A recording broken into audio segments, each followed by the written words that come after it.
नमस्कार दोस्तों, स्वागत है आप सभी का एक बार फिर से राजू सर के नाम से इस यूट्यूब चैनल के अंदर एमसीक्यू वीडियो की इस कड़ी के अंदर एक और नया एमसीक्यू हम लेके आए हैं एमपी सीएचओ के एग्जाम के पॉइंट ऑफ व्यू में।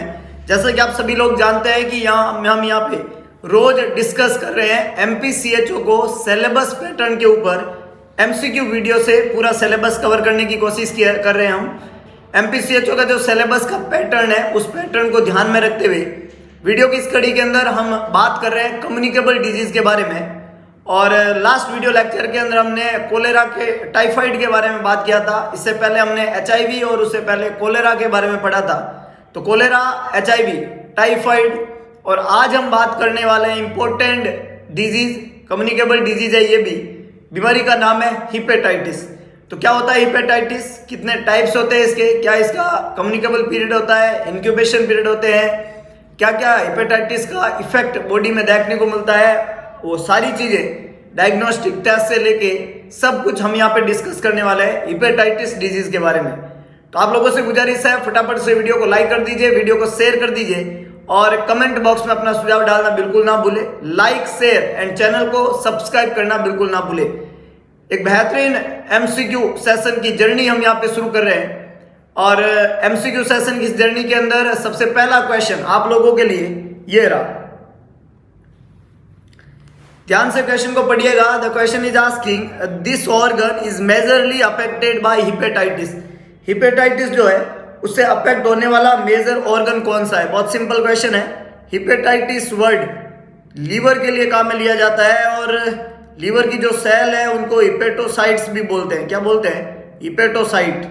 तो हिपेटोसाइट के द्वारा बना हुआ ऑर्गन नाम है लीवर और उसका इन्फेक्शन या इन्फ्लामेशन हिपेटाइटिस कहलाता है। तो हिपेटाइटिस में जो मेजर ऑर्गन अफेक्ट होने वाला रहेगा वो डेफिनेटली लीवर रहेगा। ए यहाँ पे करेक्ट आंसर है ना। हिपेटाइटिस से अफेक्ट होने वाला ऑर्गन लीवर रहेगा। हार्ट, किडनी और ब्रेन ये खोटे जवाब है। हिपेटाइटिस से अफेक्ट होने वाला ऑर्गन होता है लीवर और लीवर की सेल को हिपेटोसाइट्स कहते हैं और लीवर के इन्फेक्शन या इन्फ्लामेशन को हिपेटाइटिस कहते हैं। बहुत ही बढ़िया, बहुत ही शानदार। आगे लेके चलता हूं। नेक्स्ट देखिएगा। क्वेश्चन पूछा जा रहा है world hepatitis day is celebrated. Important question है, कई बार एग्जाम में पूछा हुआ है। वर्ल्ड हिपेटाइटिस डे कब सेलिब्रेट किया जाता है? वर्ल्ड हिपेटाइटिस डे 28 मई, 28 जून, 28 जुलाई और 28 अगस्त। चार ऑप्शन यहाँ पे लिखे हुए हैं। आपको ये पूछा गया है वर्ल्ड हिपेटाइटिस डे जो है वो कब सेलिब्रेट किया जाता है? 28 मई, जून, जुलाई और अगस्त। The correct answer is 28 June. B यहाँ पे करेक्ट आंसर है। वर्ल्ड हिपेटाइटिस डे जो होता है वो 28 जून को सेलिब्रेट किया जाता है। B is the correct one. A, C और डी तीनों ही खोटे जवाब है। World hepatitis day 28 June. बहुत ही बढ़िया। आगे लेके चलता हूं। नेक्स्ट देखिएगा। एक और इंपॉर्टेंट और कतई जहर क्वेश्चन है। How many form of viral hepatitis. पूछा जा रहा है कितनी फॉर्म होती है, कितने तरीके के होते हैं viral hepatitis have been found so far. Viral hepatitis कितने तरीके के होते हैं? 4, 5, 6, 7। चार ऑप्शन यहाँ पे लिखे हुए हैं। वायरल हेपेटाइटिस कितने तरह के होते हैं? फॉर्म ऑफ वायरल हेपेटाइटिस यहाँ पे पूछा है। देखिएगा, वायरल हेपेटाइटिस जो होता है वो एक होता है हेपेटाइटिस ए, एक होता है हेपेटाइटिस बी, एक होता है हेपेटाइटिस सी, एक होता है हेपेटाइटिस डी, एक होता है हेपेटाइटिस ई। तो ए, बी, सी, डी और ई, इसका मतलब कितनी फॉर्म होती है? 5। वायरल हेपेटाइटिस जो होता है उसकी टोटल फॉर्म जो होती है वो 5 होती है। Hepatitis A, hepatitis B, hepatitis C, hepatitis D और हेपेटाइटिस ई। बहुत ही बढ़िया, मैक्सिमम लोगों ने बिल्कुल सही जवाब दिया है। There is 5 form of viral hepatitis. 5 form होती है। बहुत बढ़िया। आगे लेके चलता हूं। तो यहां पे करेक्ट आंसर बी रहेगा, दैट इज 5। नेक्स्ट देखिएगा। एक और इंपॉर्टेंट क्वेश्चन है, ध्यान से सुनिएगा और जवाब देने की कोशिश करिएगा। Most common cause of carriers in viral hepatitis. Viral hepatitis में कौन सा मोस्ट कॉमन कॉज है कैरियर का, है ना? कैरियर का मोस्ट कॉमन कॉज कौन सा होता है वायरल हेपेटाइटिस के अंदर? मतलब ऐसा कौन सा वायरल हेपेटाइटिस है जो कैरियर बनता है, एक से दूसरे में कैरी होता है? Hepatitis A, hepatitis B, hepatitis C और hepatitis D. And the most common form of carrier is hepatitis B. B यहाँ पे करेक्ट आंसर है। हेपेटाइटिस बी जो होती है वो मोस्ट कॉमन फॉर्म है कैरियर की, है ना। हेपेटाइटिस के अंदर कैरियर की मोस्ट कॉमन फॉर्म किसको माना जाता है? हेपेटाइटिस बी को। Correct answer is B. A, C और डी तीनों ही खोटे जवाब है, बी यहाँ पे बिल्कुल करेक्ट आंसर है। बहुत ही बढ़िया, मैक्सिमम लोगों ने बिल्कुल सही जवाब देने की कोशिश की है। वीडियो को लाइक और शेयर करना बिल्कुल ना भूले। आगे लेके चलता हूं एक और इंपॉर्टेंट और ट्रिकी क्वेश्चन, ध्यान से सुनिएगा और जवाब देने की कोशिश करिएगा। The question is asking most common cause of chronicity in viral hepatitis. Chronic कौन सी मोस्ट कॉमन कॉज है क्रोनिसिटी करने के लिए वायरल हेपेटाइटिस में? क्रोनिक टाइप का वायरल हेपेटाइटिस की फॉर्म मोस्ट कॉमन कौन सी है? Hepatitis A, hepatitis B, hepatitis C और हेपेटाइटिस डी। क्रोनिसिटी, है ना। अभी हमने जो फॉर्म पढ़ी थी वायरल हेपेटाइटिस की, हेपेटाइटिस बी जो कि कैरियर स्टेज में ज्यादा होता है। अभी हम बोलते हैं क्रोनिसिटी किसकी ज्यादा होती है, लंबे समय तक कौन चलता है? That is hepatitis C. C यहाँ पे करेक्ट आंसर है। सी फॉर हेपेटाइटिस सी और सी फॉर क्रोनिसिटी। तो क्रोनिसिटी जो होता है वो मोस्ट कॉमन फॉर्म वाला हेपेटाइटिस होता है वायरल हेपेटाइटिस, हेपेटाइटिस सी। बहुत ही बढ़िया, बहुत ही शानदार। आगे लेके चलता हूं। नेक्स्ट देखिएगा, नेक्स्ट देखिएगा। एक और इंपॉर्टेंट क्वेश्चन है, ध्यान से सुनिएगा और जवाब देने की कोशिश करिएगा। Most common cause of cancer in viral hepatitis. Viral hepatitis में कैंसर का कारण कौन सा बनता है? वायरल हेपेटाइटिस में मोस्ट कॉमन कॉज कौन बनता है? कैंसर का।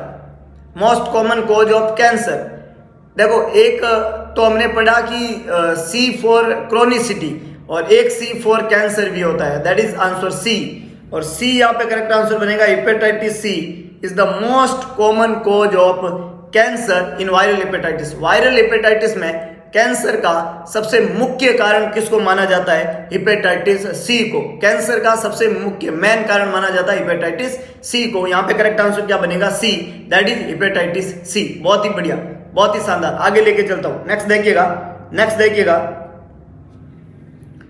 अगला एक और इंपॉर्टेंट और ट्रिकी क्वेश्चन है, most common cause of fulminancy in viral hepatitis. Viral hepatitis में फल्मिनेंसी, फल्मिनांट बहुत ज्यादा अमाउंट के अंदर, मतलब बहुत ज्यादा जॉन्डिस करता है। और फल्मिनेंसी कौन सी होती है? फल्मिनेंट वर्ड का मतलब है ना बहुत विकृत रूप से, है ना, बहुत ही ज्यादा फल्मिनेंट अवस्था में है, मतलब लीवर के एंजाइम बहुत बढ़ गए और जॉन्डिस बहुत ज्यादा हो गया, इसको बोलते हैं फल्मिनेंसी फॉर्म। तो वायरल हेपेटाइटिस में कौन सी मोस्ट कॉमन कारण कौन बनता है? फल्मिनेंसी इन वायरल हेपेटाइटिस, मतलब फल्मिनेंट फॉर्म जो है वो बनाने का काम कौन करता है? हेपेटाइटिस ए, बी, सी और डी। फटाफट से जवाब लिखिएगा।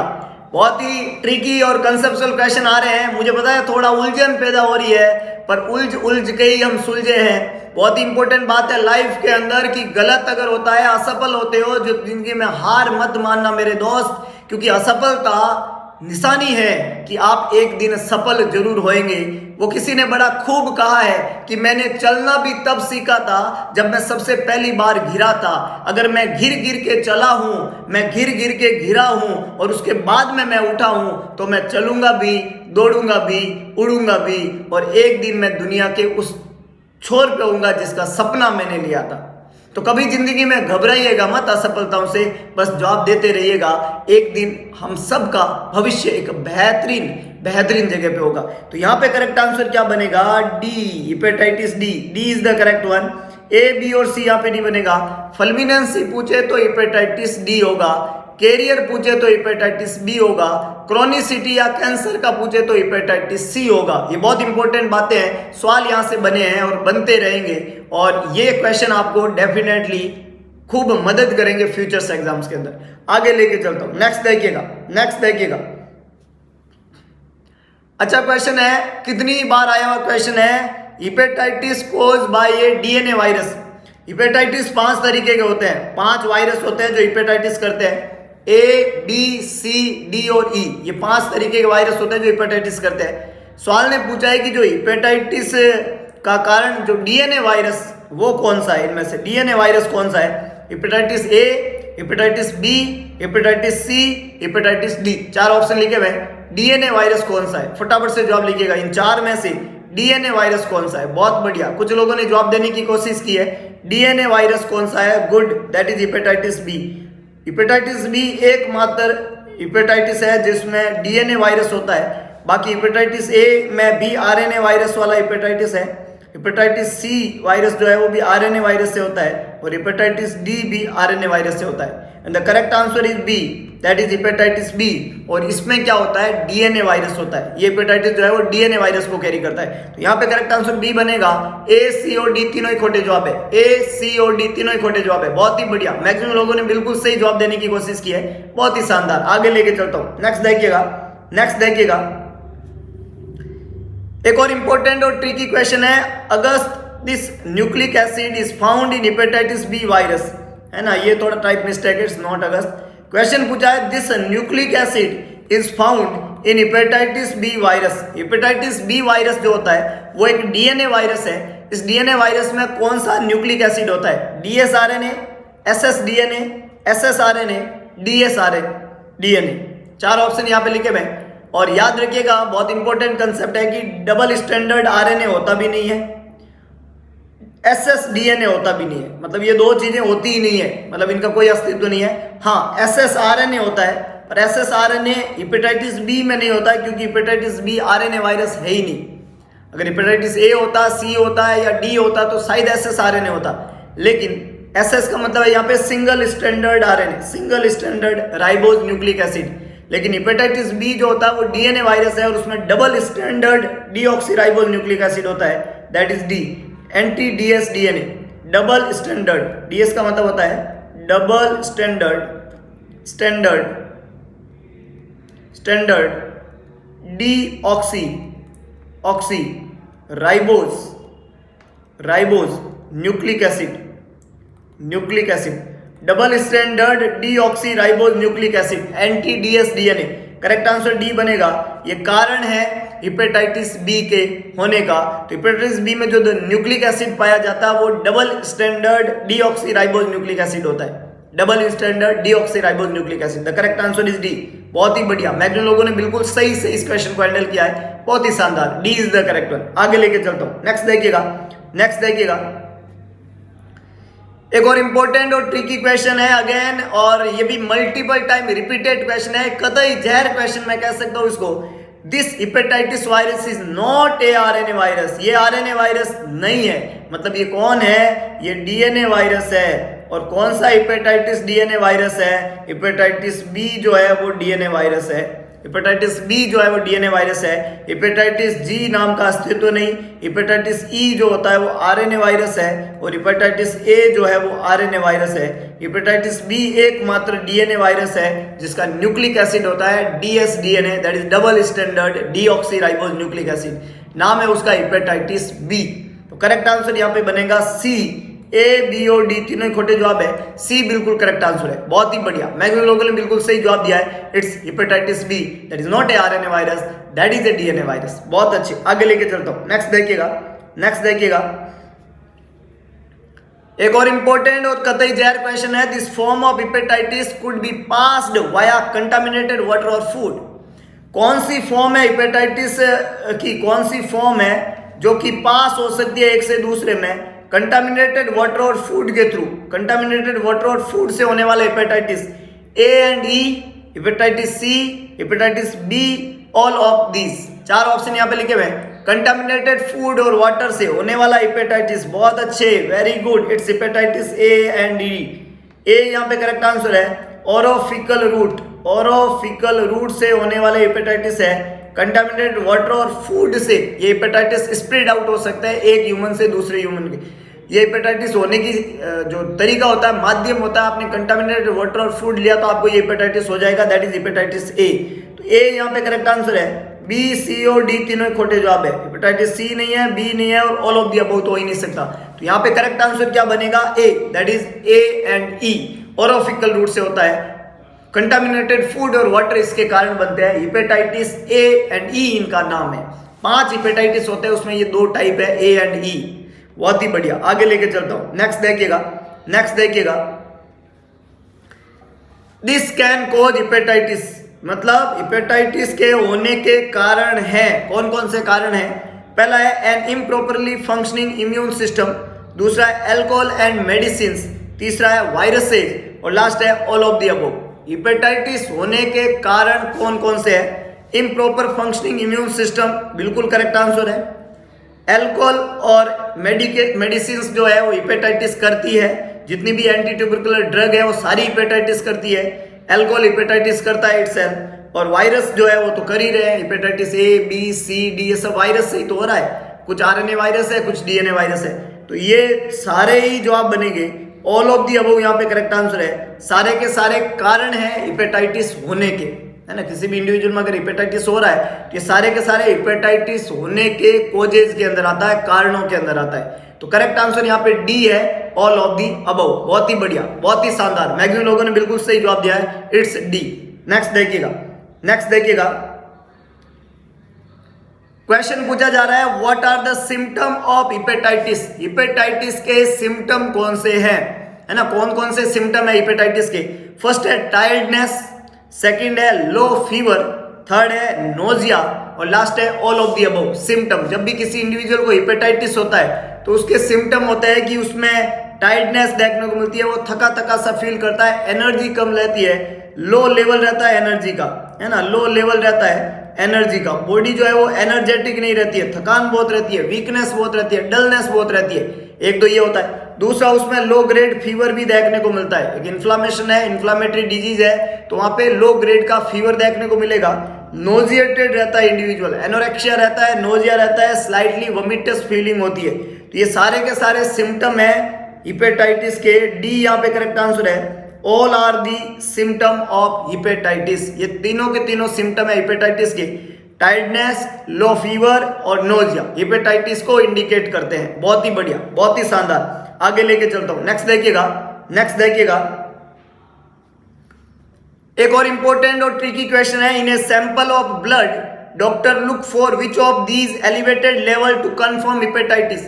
आपने किसी मरीज के ब्लड का सैंपल लिया और उस सैंपल के अंदर क्या चीज फिजिशियन देखेगा जो कि एलिवेट देखने को मिलेगी अगर मरीज को हिपेटाइटिस हुआ है तो? फर्स्ट है इंटरफेरॉन्स, सेकंड है कैल्शियम, थर्ड है लीवर एंजाइम और फोर्थ है WBC। चार ऑप्शन यहाँ पे लिखे हुए हैं। हिपेटाइटिस में ब्लड में एलिवेटेड देखने को मिलेगा, क्या चीज है जो एलिवेटेड देखने को मिलेगी? And the correct answer is C, it's liver enzyme. Blood के अंदर लीवर के एंजाइम एलिवेटेड देखने को मिलेंगे हिपेटाइटिस के अंदर। लीवर के एंजाइम में आता है SGOT और SGPT, इनको हम AST और ALT के नाम से भी जानते हैं।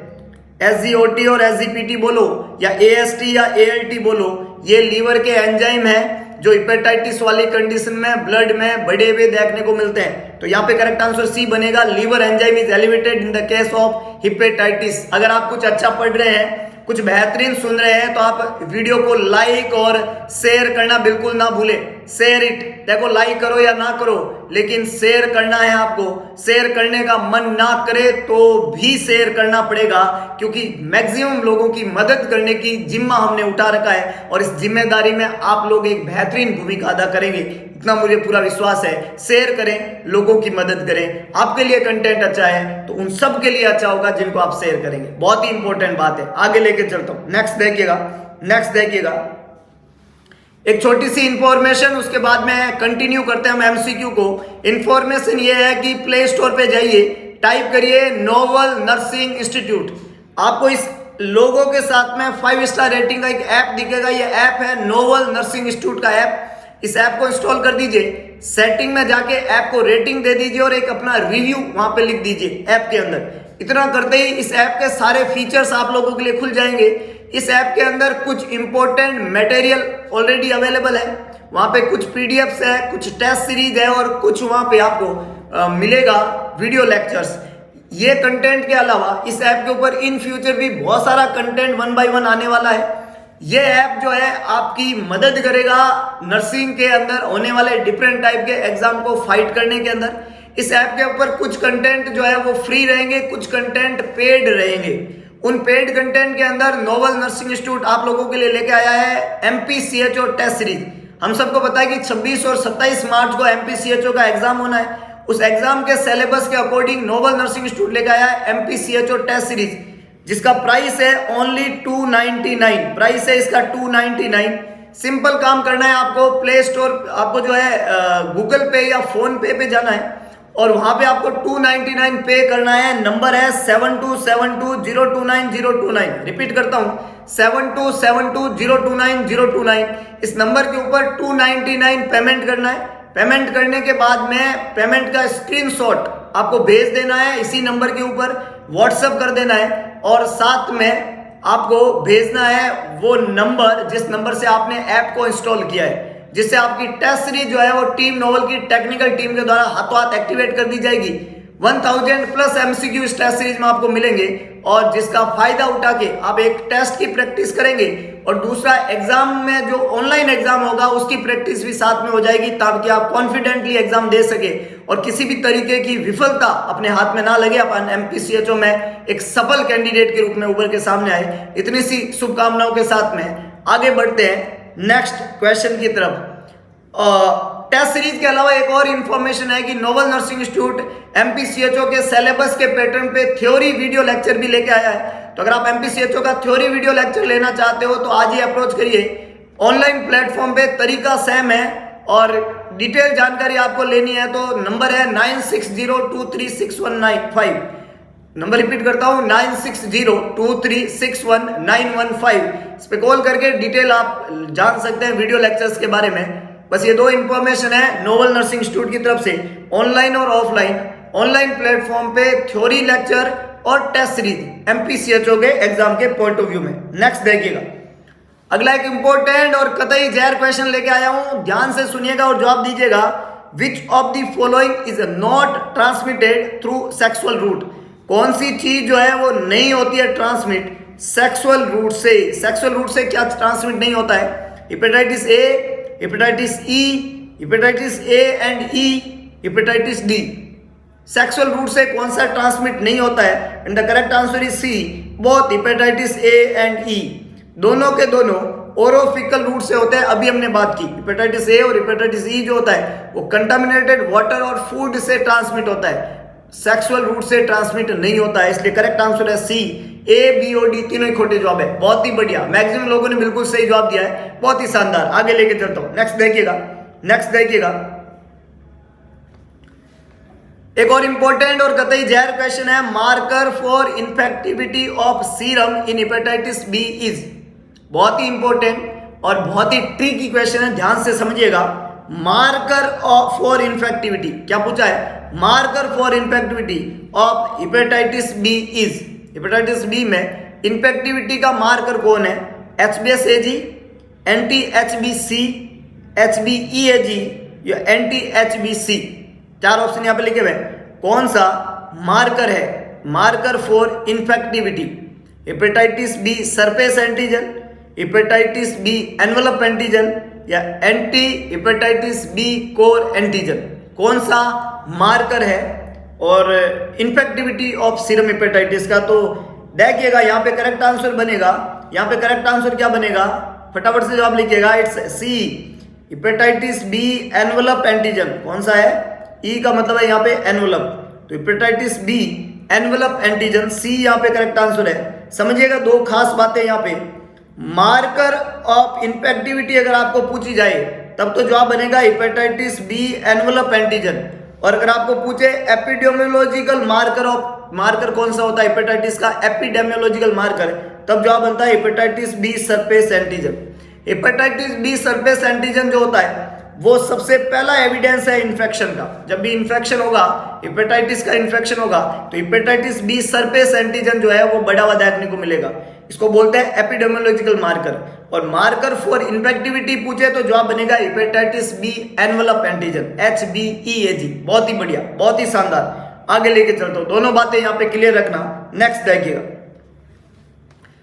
एक और कतई जहर क्वेश्चन है। Which of hepatitis B virus serological marker indicate the first evidence of hepatitis B infection? देखिएगा बहुत ही इंपॉर्टेंट बात पूछी है। First evidence of hepatitis B infection क्या पूछा गया है? First evidence of hepatitis B infection. अभी हमने बात किया है कि एपिडेमियोलॉजिकल मार्कर बोलो या फर्स्ट एविडेंस ऑफ इन्फेक्टिविटी बोलो। जो हेपेटाइटिस होता है that is hepatitis B surface antigen, HBsAg। यहाँ पे करेक्ट आंसर क्या बनेगा? D, first evidence of hepatitis B होता है hepatitis B surface antigen HBsAg is the first evidence of hepatitis B. D is the correct one. A B और C तीनों ही खोटे जवाब है, डी यहाँ पे बिल्कुल करेक्ट आंसर है। बहुत ही बढ़िया, बहुत ही शानदार। आगे लेके चलता हूं, नेक्स्ट देखिएगा। क्वेश्चन पूछा जा रहा है which of the following is true about hepatitis C virus screening except one. कौन सी बात सत्य है किसके बारे में? हेपेटाइटिस सी वायरस की स्क्रीनिंग के बारे में, एक को छोड़ के।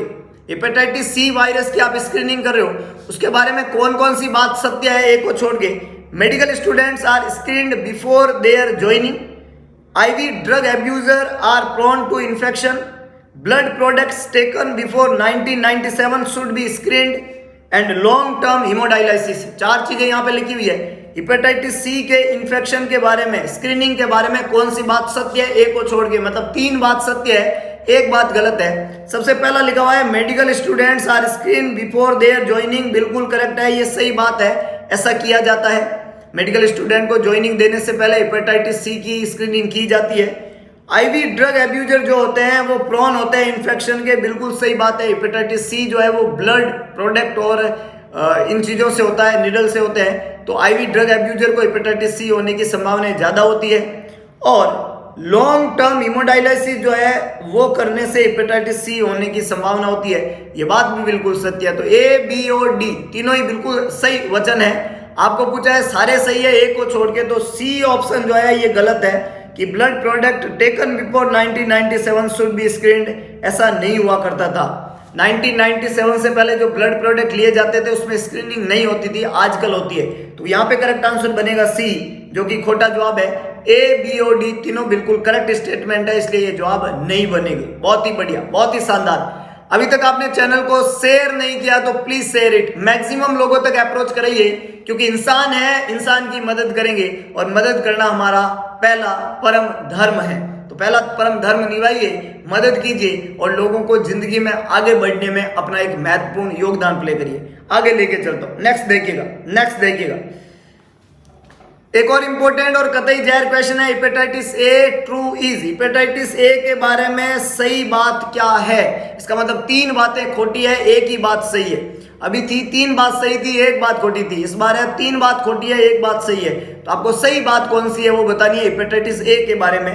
Caused mild illness in children, 3% incidence of carrier state, sexual route are common, 10% transfer in hepatocellular carcinoma. Hepatitis A के बारे में कौन सी बात सत्य है? बहुत ही बढ़िया, कुछ लोगों ने जवाब देने का कोशिश किया है। लास्ट ऑप्शन में लिखा है 10% transform in hepatocellular carcinoma. HCC का मतलब है हिपेटोसेल्युलर कार्सिनोमा। तो हेपेटाइटिस ए से हिपेटोसेल्युलर कार्सिनोमा होता ही नहीं है, ये खोटा स्टेटमेंट है। Sexual route common, hepatitis A sexual route से होता ही नहीं है, ये तो ओरोफिकल रूट से होता है, कंटामिनेटेड फूड और वाटर से होता है। 3% incidence of carrier state, hepatitis A की कैरियर स्टेट होती ही नहीं है, ना तो इसका कैरियर स्टेट होता है, न इसका सेक्सुअल ट्रांसमिशन होता है, और न ये 10% हेपेटोसेल्युलर कार्सिनोमा कन्वर्ट होता है, मतलब इससे कैंसर नहीं होता है। हेपेटाइटिस ए का प्रोग्नोसिस सबसे बढ़िया होता है, इसका प्रोग्नोसिस जो होता है, ठीक जो होने का जो तरीका होता है, प्रोग्नोसिस जो होता है वो सबसे गुड, बेस्ट, बढ़िया, एक्सीलेंट होता है हेपेटाइटिस ए का। और सबसे बैड प्रोग्नोसिस जो होता है वो होता है हेपेटाइटिस बी वायरस का। हेपेटाइटिस बी सरफेस एंटीजन जो होता है HBsAg, हेपेटाइटिस बी जो बीमारी होती है उसका प्रोग्नोसिस सबसे बैड और पुअर होता है, और सबसे गुड होता है हेपेटाइटिस ए का। तो यहाँ पे करेक्ट आंसर क्या बनेगा? A, it causes mild illness in children, ज्यादातर चिल्ड्रन को अफेक्ट करता है, और चिल्ड्रन में भी माइल्ड इलनेस करता है हेपेटाइटिस ए। ओरोफिकल रूट से होता है, कंटामिनेटेड फूड और वाटर से होने वाला हेपेटाइटिस है हेपेटाइटिस ए। बहुत ही बढ़िया, बहुत ही शानदार। आगे लेके चलता हूं, नेक्स्ट देखिएगा। Acute hepatitis B marker is या are except one. Acute hepatitis B के मार्कर है सारे, एक को छोड़ के, मतलब कौन सा मार्कर नहीं है? एक्सेप्ट का क्वेश्चन था। एक्यूट हेपेटाइटिस बी के कौन कौन से मार्कर होते हैं? तो मार्कर के अंदर हमने अभी बात किया था, सरफेस एंटीजन तो होता ही है, हेपेटाइटिस बी सरफेस एंटीजन ये मार्कर के अंदर आएगा। इसके अलावा हेपेटाइटिस बी एनवलप एंटीजन, ये भी मार्कर के अंदर आएगा। सरफेस एंटीजन होता है, एनवलप एंटीजन होता है। इसके अलावा anti hepatitis B core antigen, इसको हम क्या बोलते हैं? Core antigen, anti hepatitis B core antigen भी आता है। ऑप्शन ए, ऑप्शन सी और ऑप्शन डी, ये तीनों ही हेपेटाइटिस बी के मार्कर के अंदर आते हैं। एक्सेप्ट का क्वेश्चन था तो बी यहाँ पे जवाब बनेगा। एंटी एचबीएस से जो है वो जो मार्कर के अंदर नहीं आता है, बाकी ए सी और डी तीनों ही हेपेटाइटिस के मार्कर के अंदर आते हैं, इसलिए करेक्ट आंसर है बी। यहाँ पे बिल्कुल खोटा जवाब है, इसलिए ये जवाब बनेगा। एंटी एचबीएस जो है वो मार्कर में नहीं आता है, इसलिए यही पूछा गया था क्या नहीं आता है, इसलिए करेक्ट आंसर है बी। बहुत ही बढ़िया, बहुत ही शानदार। आगे लेके चलता हूं, नेक्स्ट देखिएगा, नेक्स्ट देखिएगा। एक और कतई जहर क्वेश्चन है। एक मदर है जो hepatitis B surface antigen positive है, मदर को हेपेटाइटिस बी सरफेस एंटीजन है पॉजिटिव है, 32 वीक की प्रेगनेंसी है। What should be given to the newborn to prevent neonatal infection, neonatal infection को प्रिवेंट करने के लिए न्यू बॉर्न को क्या देंगे आप? हेपेटाइटिस बी वैक्सीन और immunoglobulin, immunoglobulin only, hepatitis B vaccine only, immunoglobulin followed by vaccine 1 month later. मतलब दोनों ही देंगे या सिर्फ इम्यूनोग्लोबुलिन देंगे या सिर्फ वैक्सीन देंगे या अभी इम्यूनोग्लोबुलिन देंगे और 1 महीने बाद में वैक्सीन देंगे। कंसेप्ट बहुत क्लियर है। अगर मदर हेपेटाइटिस बी पॉजिटिव होती है तो उसका जो भी न्यूबॉर्न बेबी बर्थ होता है उसको बर्थ होने के 72 आवर्स के अंदर अंदर विद इन 72 आवर्स जो है वो हेपेटाइटिस बी इम्यूनोग्लोबुलिन और हेपेटाइटिस बी वैक्सीन और हेपेटाइटिस बी इम्यूनोग्लोबुलिन ये दोनों ही देना होता है। करेक्ट आंसर यहाँ पे ए बनेगा। 72 आवर्स के अंदर अंदर hepatitis B vaccine and hepatitis B immunoglobulin दोनों ही लगाना होता है न्यूबॉर्न बेबी को। आईएम लगता है hepatitis B vaccine, lateral aspect of mid thigh पे लगता है हेपेटाइटिस बी वैक्सीन। बहुत ही बढ़िया, यहाँ पे करेक्ट आंसर बनेगा ए, बी, सी और डी तीनों ही खोटे जवाब है। बहुत ही बढ़िया, बहुत ही शानदार। आगे लेके चलता हूं, नेक्स्ट देखिएगा। बहुत hepatitis B surface antigen and hepatitis E antigen are positive इन, दोनों ही सरफेस और ई एंटीजन दोनों ही पॉजिटिव आते हैं कब? Acute infectious hepatitis B, chronic hepatitis B, recovery phase of hepatitis B, individual vaccination with hepatitis B. अभी हमने बात की है, अभी बात की है, थोड़ी देर पहले बात की है, 3 चीजों के बारे में डिटेल से बात की है और हमने वहां पे पढ़ा है कि हेपेटाइटिस बी सरफेस एंटीजन और हेपेटाइटिस बी एनवेलप एंटीजन दोनों ही पॉजिटिव आते हैं in the case of acute infection, that is acute infectious hepatitis B. इस कंडीशन के अंदर दोनों ही पॉजिटिव आएंगे, हेपेटाइटिस बी सरफेस और एनवेलप एंटीजन। किस कंडीशन में? एक्यूट इन्फेक्शियस हेपेटाइटिस बी वाली कंडीशन के अंदर, एक्यूट केसेज के अंदर। बी, सी और डी तीनों ही खोटे जवाब है, ए यहाँ पे बिल्कुल करेक्ट आंसर है। बहुत ही बढ़िया, बहुत ही शानदार। आगे लेके चलता हूं, नेक्स्ट देखिएगा, नेक्स्ट देखिएगा। क्वेश्चन पूछा जा रहा है आइसोलेशन पीरियड ऑफ हेपेटाइटिस ए। अगर किसी को हेपेटाइटिस ए हो जाता है तो कितने टाइम के लिए आइसोलेट किया जाता है इंडिविजुअल को, ताकि ये एक दूसरे से ट्रांसमिट ना हो, कम्युनिकेट ना हो, ए से दूसरे में फैले नहीं। आइसोलेशन का जो टाइम पीरियड होता है वो होता है 3 झाड़ा। पता ना, पीलिया हो जाता है तो बाबा जी 3 झाड़ा लगाते हैं। एक झाड़ा आज लगेगा, 7 दिन बाद में दूसरा लगेगा, 7 दिन बाद में एक लगता है, 7 दिन बाद में दूसरा लगेगा और 7 दिन बाद में तीसरा लगेगा और तीसरे झाड़े में पीलिया कम होने शुरू लग जाएंगे। एक माला पहन लेना और कुछ चने खा लेना, ऐसा बाबा जी कहते हैं कि नहीं कहते हैं? तो 3 झाड़े लगते हैं। 3 झाड़े का मतलब होता है 3 वीक 3 सप्ताह 21 दिन, 3 वीक 3 सप्ताह 21 दिन। ऑटो ट्रीट होने वाला हेपेटाइटिस है, बाबा जी झाड़ा लगाए या ना लगाए, इस बीमारी के इतने ही टाइम पीरियड में ठीक होने का तरीका होता है। 3 वीक तक ही आइसोलेट रहना होता है, उसके बाद में तो बीमारी ठीक होनी शुरू हो जाती है। It's not related to the झाड़ा फूक, it's related to the science of hepatitis A. इसकी साइंस ही ऐसी है कि ये 3 वीक के बाद में कम होना शुरू हो जाता है। वो माला जो बाबा जी पहनाते हैं वो कहीं भी आप लगा दोगे तो वो लंबी ही होएगी। वहां पे भी बाबा जी की साइंस चलती है, यहाँ पे हेपेटाइटिस की साइंस चलती है। 3 सप्ताह में ये ठीक हो जाता है। आगे लेके चलता हूं, नेक्स्ट देखिएगा, नेक्स्ट देखिएगा। 1955 के अंदर हेपेटाइटिस का आउटब्रेक हुआ था दिल्ली के अंदर। वो कौन सा हेपेटाइटिस था? 1955 में दिल्ली में हेपेटाइटिस का आउटब्रेक हुआ था और वो हेपेटाइटिस कौन सा था? ए, बी, सी या E? And the hepatitis that outbreak in Delhi in 1955, वो हेपेटाइटिस जो प्रेगनेंसी में अगर हो जाए तो सबसे ज्यादा 80% चांसेज होते हैं कि बच्चे को भी वो हेपेटाइटिस होगा अगर मां को प्रेगनेंसी में हो जाए। That is hepatitis E. D यहाँ पे करेक्ट आंसर है। हेपेटाइटिस ई का ही आउटब्रेक हुआ था 1955 के अंदर दिल्ली के अंदर। बहुत ही बढ़िया, बहुत ही शानदार। आगे लेके चलता हूँ, नेक्स्ट देखिएगा, नेक्स्ट देखिएगा। एक इंफॉर्मेशन प्ले स्टोर पे जाइए, टाइप करिए नोवल नर्सिंग इंस्टीट्यूट। इस लोगो के साथ में 5 स्टार रेटिंग का एक ऐप मिलेगा आपको। वहां पे ये ऐप है नोबल नर्सिंग इंस्टीट्यूट का ऐप को इंस्टॉल कर दीजिए, सेटिंग में जाके ऐप को रेटिंग दे दीजिए और एक इंपॉर्टेंट रिव्यू कमेंट अपना वहां पे लिख दीजिए। ये ऐप है नोबल नर्सिंग इंस्टीट्यूट का ऐप, जहां पे आपको खूब सारे PDF test series video lecture मिलेंगे। नोबल नर्सिंग इंस्टीट्यूट की वेलकम टेस्ट सीरीज वहां पे ऑलरेडी अपलोडेड है और बहुत सारी चीजें इन फ्यूचर इस ऐप पे आने वाली है। कुछ चीजें फ्री ऑफ कॉस्ट रहेगी, कुछ चीजें पेड रहेगी। इस पेड चीजों के अंदर सबसे पहला कोर्स लेके आया नोबल नर्सिंग इंस्टीट्यूट MPCHO के एग्जाम के पैटर्न पे MCQ test series, MPCHO test series के नाम से। और 26-27 को होने वाले इस एग्जाम की प्रिपरेशन के लिए 1000 प्लस MCQ ये लेके आए हैं इस टेस्ट सीरीज के अंदर, जो सिलेबस के पैटर्न पे रहेगी। इस टेस्ट सीरीज का प्राइस बहुत मामूली सा है, 299।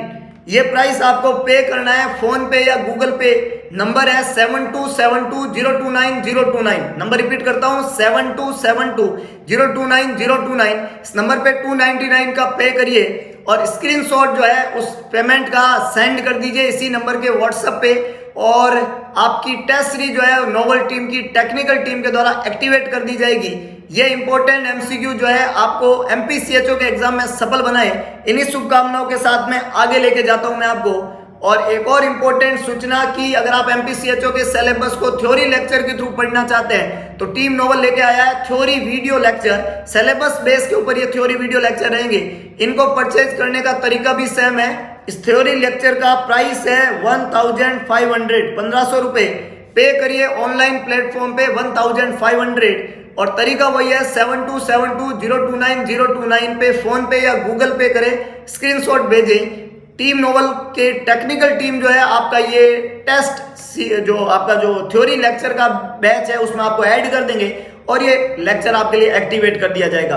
और ये सारा का सारा मिलेगा नोबल नर्सिंग इंस्टीट्यूट के ऐप के ऊपर, जहां पे आप रोज टेस्ट सीरीज अटेंड कर सकते हो, रोज वीडियो लेक्चर अटेंड कर सकते हो। तो ये दो इंपॉर्टेंट इंफॉर्मेशन थी ऑनलाइन प्लेटफॉर्म की नोबल नर्सिंग इंस्टीट्यूट की तरफ से। दूसरा, नोबल नर्सिंग इंस्टीट्यूट का ऑफलाइन क्लासरूम स्टडी आप लेना चाहते हो, 6 महीने की प्रिपरेशन, 30 के 30 दिन क्लास, मंडे को मेगा टेस्ट, स्मार्ट स्टडी के साथ में MCQ प्रैक्टिस करना चाहते हो और नॉर्सेट 2021 को क्रैक करना चाहते हो, ESIC के एग्जाम की तैयारी करना चाहते हो, तो इंतजार किस बात का, आज ही पहुंच जाइए लहरिया स्वीट होम के सामने, भगत की कोठी, न्यू पाली रोड, जोधपुर। लहरिया स्वीट होम के सामने, भगत की कोठी, न्यू पाली रोड, जोधपुर पे नोबल नर्सिंग इंस्टीट्यूट की ऑफलाइन क्लासरूम स्टडी चलती है। 2:30 बजे से बैच लगता है। आज ही पहुंचिए और अपने भविष्य को उजागर करने के लिए, अपने भविष्य में 4 चांद लगाने के लिए जुड़ जाइए टीम नोबल के संग ऑफलाइन बैच से। तो आज के लिए बस इतना ही, मिलेंगे दोबारा एक नए वीडियो लेक्चर के साथ में। अगर आपको वीडियो पसंद आया तो वीडियो को लाइक करें, शेयर करें और कमेंट बॉक्स में अपना सुझाव जरूर डालें। इसके अलावा भगवान कृष्ण ने कहा था कि सारथी बने स्वार्थी ना बने, तो दिखा दीजिए सारथीपन और कर दिखाइए ऐसा कि दुनिया करना चाहिए आपके जैसा। अगर आप कुछ अच्छा और बेहतरीन सुन रहे हैं तो आप एक बेहतरीन प्लेटफॉर्म पे। मिलेंगे दोबारा नए MCQ सेशन के साथ में, कुछ इंपॉर्टेंट, कुछ ट्रिकी, कुछ कंसेप्चुअल MCQ। तब तक के लिए जय हिंद, जय भारत, जय महाकाल।